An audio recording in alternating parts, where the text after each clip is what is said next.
Hello, I am Shanat Kumar. In this vlog, I want to be talking about teacher training again, a very important aspect of teacher training, though at a very high level, the objectives of the training that's to be given. I think the first one is that the teacher should be able to make a proper course plan with a clear syllabus schedule. They should be able to plan the entire semester, uh, have clarity on how many sessions would be possible to cover the syllabus and which topics they would be emphasizing in each of the sessions, and to that level of granularity and clarity, it's very necessary to make a proper plan, at least to be able to go through the thinking process when they're able to in the process of making such a plan. The second is, of course, the objective of to be able to write clear learning outcomes. They should be able to write clear learning outcomes for each of the topics, analyze each of the topics that are present in the syllabus and the curriculum, and think about what would be the proper deliverable in terms of a learning outcome. It should be precisely written, as much measurable as possible. Sharp learning outcomes needs to be written. That's a skill that's to be developed, a lot of thinking and training and learning to be getting into that. But that we'll look at later. But that's the second biggest objective that the training should have. The third is the teacher should be able to articulate the outcome for each session.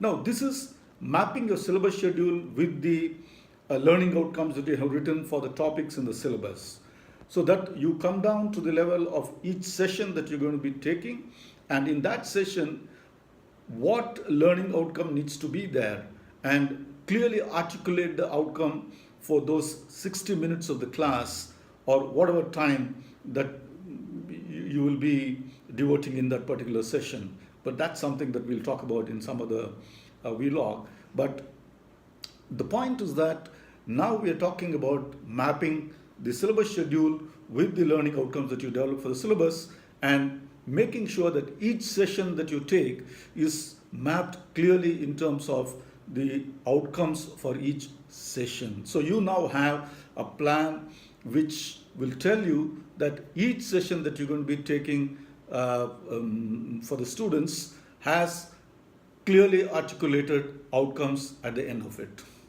Now, the next thing, very important, and that gives a lot of value to the plan that you'll be developing and to the training that's being given. Of course, there's a lot of considerations in that too, and that needs a lot of learning and training that is involved in that, and that is map to industry requirements and skills.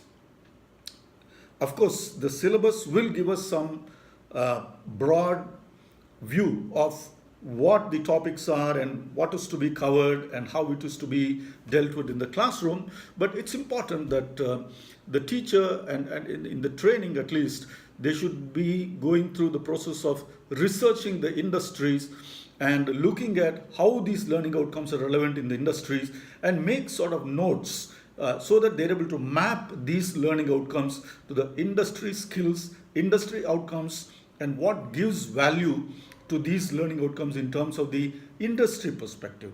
That will add a lot of meat, and that will add a lot of meaning to this plan that will be prepared in the training. And of course, the final suggestion is that very important for the students is that we must identify the questions for the examination.